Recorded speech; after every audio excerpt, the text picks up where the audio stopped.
नमस्कार। एक बार पुनः हाजिर हूँ मैं एक नई पाम की वीडियो के साथ आपके ही अपने चैनल गो ब्लॉग्स पे।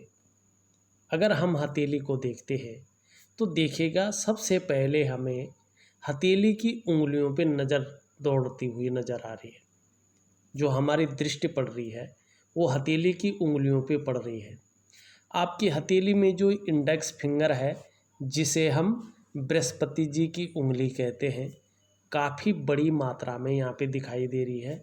अच्छी खासी लंबाई ली हुई है दिखाई दे रही है। और यहाँ पे जो रिंग फिंगर है इससे बड़ी है, लेकिन मिडिल फिंगर से थोड़ी छोटी है। इसे अच्छा माना जाता है, श्रेष्ठ अवस्था कही जा सकती है। क्यों? क्योंकि ये गुरु पर, विशेषकर देवगुरु बृहस्पति की उंगली है। ऐसे में आपके अंदर कार्यकुशलता के गुण देती हुई दिखाई दे रही है। जीवन में कार्यकुशलता के अच्छे गुण दिए हैं इस उंगली ने आपको। आप कार्यकुशल हैं, व्यवहारिक हैं, लेकिन कहीं न कहीं स्वाभिमानी भी है। और स्वाभिमानी के साथ साथ औरों पर शासन करने की इच्छा ऐसे लोगों में प्रबल रूप से रहती है, क्योंकि ये लीडरशिप के गुणों में वृद्धि करती हुई दिखाई देती है। वहीं एक चीज़ और दिखाई दे रहा है, सभी उंगलियों का कहीं ना कहीं आप झुकाव देखोगे तो इसी उंगली की ओर दिखाई दे रही है। बृहस्पति की ओर झुकाव है आपकी उंगलियों का। आपके विचारों में स्वतंत्रता है, अपनी ही बातों को मनवाने की इच्छा। सीधी सी बात है, ये गुरु पर बनने वाली उंगली है। ये गुरु पर्वत से प्रवाहित हो रही है, आप नहीं कर रहे हैं। ये गुरु पर्वत जो है ऐसी चीज़ें करवा रहा है। और ये अच्छा भी है। ये अगर उंगली लंबी हो तो ये अच्छा माना जाता है, और इस तरफ झुकाव हो बृहस्पति की तरफ, ये भी अच्छा माना जाता है। दूसरी अगर हम यहाँ पे बात करें, किसी न किसी रूप में अगर आप देखोगे जो इसकी ये पौरवे है आपकी हथेली में, अगर शानदार तरीके से देखें तो ये दूसरा पौरवा मुझे बड़ा दिखाई दे रहा है। अब फोटो में लग रहा है या रियल में बड़ा है वो आपको देखना पड़ेगा, लेकिन जहाँ तक फ़ोटो की बात है, फ़ोटो में दूसरा पौरवा यहाँ पे बड़ा दिखाई दे रहा है। अत्यधिक थोड़ा सा ये आपकी बुद्धिमत्ता को और विवेकशीलता को बता रहा है। दयालु भी हैं, श्रेष्ठ हैं, सफलता में व्यक्तित्व आपका है, और ऐसे जातक को प्रतिष्ठा की भी प्राप्ति होती है। वहीं अगर हम देखते हैं वर्तमान समय को, देखो हमारी हथेली में केवल उंगलियों का नहीं, हमारे पर्वत हैं जो ग्रह हैं उनका भी बहुत ज़्यादा प्रभाव पड़ता है। और सबसे पहले यदि हम कुंडली देखते हैं या ग्रह देखते हैं हथेली में, तो हमारा जो नज़र पड़ता है वो चंद्रमा पे पड़ता है। उम्र के अनुसार खूबसूरत है चंद्रमा, अच्छा है, लेकिन हल्के रूप से दिव्यता तो लिए है, लेकिन हल्के रूप से जो है यहाँ पे कमज़ोर दिखाई दे रहा है। फोटो में थोड़ी इमोशनली परेशान हो सकते हैं, थोड़ा मन अच्छा नहीं रह सकता है कभी कभार। और मन से सीधा जुड़ा हुआ होता है हमारा डाइजेस्टिव सिस्टम, इसीलिए अगर मन सही नहीं होगा तो पेट भी कभी कभार जो है सही नहीं रह सकता है। और चंद्रमा नेगेटिव हो जाता है तो अगर माँ रहती हैं तो उनका सुख नहीं मिल पाता है। चंद्रमा थोड़ा सा नेगेटिव रहता है तो नींद आने में व्यक्ति को दिक्कत होने लगती है। और मन से, मन की जीत जो जीत, मन का हार तो हार। थोड़ा सा आपको अपनी चंद्रमा को पुष्ट करना होगा। लेकिन वहीं से देखिएगा आपकी भाग्य की लकीर इस तरह से सीधी चलती हुई और एकाएक हृदय रेखा पे रुकती हुई यहाँ पे नजर आ रही है। इस तरह से लंबी भाग्य रेखा का होना जीवन में निरंतर प्रगति का निशानी है। और व्यक्ति को वाहन का सुख और मकान का सुख निश्चित तौर पे ऐसे लोगों को मिलता है। लेकिन ये अचानक ही हृदय रेखा पे मिले, और हृदय रेखा देखो ये करियर की रेखा है, ये धन की रेखा है, और इस रेखा से हमारी प्रगति, हमारी उन्नति और हमारी आर्थिक स्थिति का पता चलता है। रेखा बहुत सुंदर है, रेखा अच्छी है, लेकिन एकाएक हृदय रेखा जो हमारी रिश्तों को प्रभावित करती है, रिप्रेजेंट करती है, उसमें एकाएक रुक रही है, आगे नहीं बढ़ रही है। भावनाओं के वशीभूत होकर गलत निर्णय ले सकती है और उस एक गलत निर्णय के कारण अपने संपूर्ण विकास को अवरुद्ध कर सकती है। थोड़ा सा जो है सचेत रहने की आवश्यकता है। वहीं जीवन काल में राहु रेखाओं ने काट रखा है, लेकिन राहु रेखा परेशानियां नहीं दे रही, हल्के रूप में संघर्ष तो दे रहे हैं, हल्के रूप में मानसिक परेशानी तो दे रही है, साथ में जो है मान सम्मान दे रहे हैं। और अगर आप व्यापार करती होंगी या किसी तरह से आपका कोई भी व्यापार हो, नौकरी हो, उसमें प्रगति ही दे रही है। आपके हथेली में राहु थोड़ी बहुत ये है कि पैसा आता है, हथेली में उस रूप से टिक नहीं पाता है जिस रूप से टिकना चाहिए। लेकिन आपका शुक्र का पर्वत यहाँ पे देखा जाए तो बेहतरीन स्थिति में है। आपकी जो पर्सनैलिटी है, आपका जो व्यक्तित्व है, उसको निखारता हुआ यहाँ पे दिखाई दे रहा है। आपको अपनी जीवन काल में परिवार का भी आने वाले समय में साथ मिलता हुआ यहाँ पे दिखाई दे रहा है। और यहाँ पे देखें तो 63वें वर्ष में आपकी जीवन रेखा जिस तरह से है, यहाँ से एक रेखा जाके इस रेखा पे मिल रहा है भाग्य रेखा पे, और भाग्य रेखा पे मिलके मस्तिष्क रेखा पे एक त्रिकोण बनता हुआ दिखाई दे रहा है। और यहाँ पे एक बड़ा सा जो है त्रिभुज बनता हुआ भी दिख रहा है। दो चीज़ें 63वें वर्ष में घटित हो रही हैं। एक तो आपको पैतृक संपत्ति का लाभ मिलता हुआ यहाँ पे निश्चित रूप से दिखाई दे रहा है, क्योंकि ये देखिएगा ये गारंटी होती है यदि आपकी मस्तिष्क रेखा पे किसी न किसी तरह से त्रिकोण बने तो निश्चित रूप से व्यक्ति को पैतृक संपत्ति का लाभ मिलता है, चाहे ससुराल पक्ष से मिले चाहे मायका से मिले। लेकिन वैसे तो पिता द्वारा अर्जित होती है पैतृक संपत्ति, उसका फल मिलता है, लेकिन ससुराल पक्ष भी पिता ही होता है, तो आपको किसी न किसी रूप में पैतृक संपत्ति का लाभ मिलेगा। दूसरा, 63वें वर्ष में इस तरह से ये त्रिभुज बने तो जातक का किसी भी हथेली में बनी खर्च से ज़्यादा अर्निंग होता है, और ऐसे व्यक्ति जैसे जैसे उम्र बढ़ती है वैसे वैसे समृद्धि पाते हैं। ये समृद्धि यहाँ पे दिखाई दे रहा है, मान सम्मान दिखाई दे रहा है। लेकिन उस टाइम एक चीज़ का ध्यान रखना है, उस समय जो है भावनाओं के वशीभूत होकर गलत निर्णय नहीं लेना है। एक गलत निर्णय के कारण सारा विकास अवरुद्ध हो सकता है। जिस तरह से वर्टिकल लाइनें शुक्र पर्वत पे दिखाई दे रही हैं, जिस कार्य को हाथ लगाएंगे उसमें पूरी सफलता प्राप्त करेंगे। जब तक उस काम को पूरा नहीं करेंगे तब तक विश्राम नहीं लेते हैं। कार्य के प्रति जुझारूपन दिखाई दे रहा है।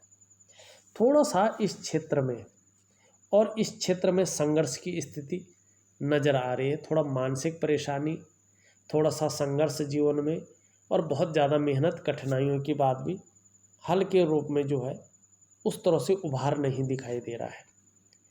अगर हम यहाँ पे निम्न मंगल को देखें, ठीक है, उभरा हुआ है, एनर्जेटिक स्वभाव है, और देखा जाए तो पराक्रम बहुत अच्छा है, लेकिन कहीं ना कहीं थोड़ा कन्फ्यूजन की स्थिति और निर्णय लेने की क्षमता में थोड़ा असर डालता हुआ यहाँ पे दिखाई दे रहा है। थोड़ा सा मंगल संबंधी विकार भी उत्पन्न हो सकते हैं। इसके लिए मैं उपाय दूंगा, उन उपायों को करने की ज़रूरत होगी।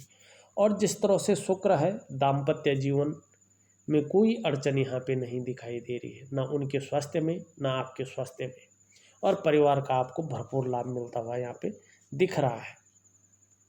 आपका बृहस्पति भी बहुत सुंदर अवस्था में है, और जब बृहस्पति इस तरह से होता है तो जीवन में लाइफ पार्टनर के प्रति समर्पण की भावना रहती है, मान प्रतिष्ठा रहता है, और धन के रूप में जो है धन भी बहुत अच्छा रहेगा। किसी के आगे हाथ नहीं फैलाएंगे, इस तरह का धन आपके जीवन में बृहस्पति देगा। और बृहस्पति पे इस तरह से मछली का चिन्ह का होना, ये दो चीज़ें दर्शाता है। यदि आप कार्य क्षेत्र में होंगे तो बृहस्पति आपका बहुत सुंदर है, प्रतिष्ठा के साथ साथ शिक्षा के क्षेत्र में, मैनेजमेंट के क्षेत्र में, चिकित्सा के क्षेत्र में और इंजीनियरिंग के क्षेत्र में विशेष सफलता प्राप्त हुई होगी या होगी, अगर इन क्षेत्रों में आप काम कर रहे होंगे। दूसरा, यदि अपना काम कर रहे होंगे तो दिन दूनी रात चौगुनी यहाँ पे बता रहा है। लेकिन आप कार्य क्षेत्र में इनमें से किसी भी नहीं है तो ये आपके लाइफ पार्टनर को इसका फल देती है। यदि लाइफ पार्टनर भी इन क्षेत्रों में नहीं है तो बच्चों को या परिवार में रहने वाले अपने रिलेटिव जो होते हैं, कहीं न कहीं इस मछली का, इस बृहस्पति का फल उनको मिलता ही मिलता है। तो आपकी वजह से आपके परिवार में किसी न किसी को बहुत बड़ा सम्मान, बहुत बड़ा लाभ जो है जीवन काल में मिला होगा और अभी तक मिलता हुआ यहाँ पे दिखाई दे रहा है। आपकी हथेली की बृहस्पति के कारण ये चीज़ जो है आपके परिवार में घटित होती हुई यहाँ पे दिख रही है। मस्तिष्क रेखा आपकी बहुत अच्छी है, चंद्रमा पे जो के आके रुक रही है और इसमें बुध के गुण पड़ रही है। इस तरह से लंबी मस्तिष्क रेखा का होना बौद्धिक स्तर को व्यक्ति का बताता है, लेकिन छोटी छोटी अगर रेखाएं काट ले तो हथेली में उस तरह से धन नहीं टिक पाता है जिस तरह से टिकना चाहिए। आपकी हृदय रेखा बहुत सुंदर है और सीधा सीधा बृहस्पति का यहाँ पे प्रभाव पड़ता हुआ नजर आ रहा है। निश्चित तौर पे अगर देखा जाए तो धार्मिक किस्म का ऐसा व्यक्ति होता है, चाहे स्त्री हो चाहे पुरुष हो, और आदर्शवादी जीवन रखते हैं, दृढ़ निश्चयी होते हैं। दूसरी बात कहें तो यहाँ पे एक त्रिशूल बनता हुआ दिख रहा है। अगर ये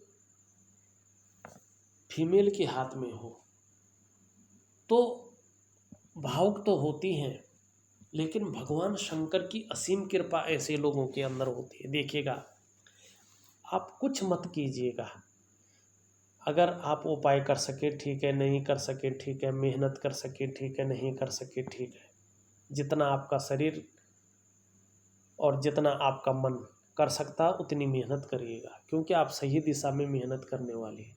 लेकिन कहीं ना कहीं कुछ नहीं हो सकता है और आपके कामों में किसी प्रकार की रुकावट आ रही है, जो चीज़ आपकी है वो आपको नहीं मिल पा रही है, जो मेहनत आप कर रहे हैं उस मेहनत का फल आपको नहीं मिल पा रहा है, जो संघर्ष आपने झेला है उस संघर्ष का फल आपको नहीं मिल पा रहा है, तो बहुत बड़े कुछ करने की ज़रूरत नहीं है। मानसिक रूप से आपके जो इष्ट देव भगवान शंकर हैं, आप पूर्व जन्मों से ही उनकी भक्ति करती हुई यहाँ पे नज़र आ रही है। आपके अपने इष्ट देव ही भगवान शंकर है। सुबह स्नान के बाद 5 मिनट भी अगर आप योगासन मुद्रा में बैठ के ओम नमः शिवाय का अगर मानसिक जाप करें और 3 महीने तक एक ही समय बांध कर करें तो निश्चित ही जिस फलादेश के लिए, जिस चीज़ को पाने के लिए जो आपकी है, आपको मिलना चाहिए, जो सुख आपका है आपको मिलना चाहिए, जो पैसा आपका है आपको मिलना चाहिए, उस फल में बढ़ोतरी होगी और वो चीज़ आपको मिलेगी ही मिलेगी। आपको इसके अलावा कुछ करने की ज़रूरत नहीं है। केवल पंचाक्षरी जो मंत्र होता है ओम नमः शिवाय, उसका मानसिक जाप करिएगा। उससे कितने फायदा होंगे देखिएगा। जो भगवान शंकर हैं उनकी जो शिष्य हैं वो हैं हमारे शुक्र ग्रह आचार्य शुक्र, जो दैत्यों के गुरु हैं।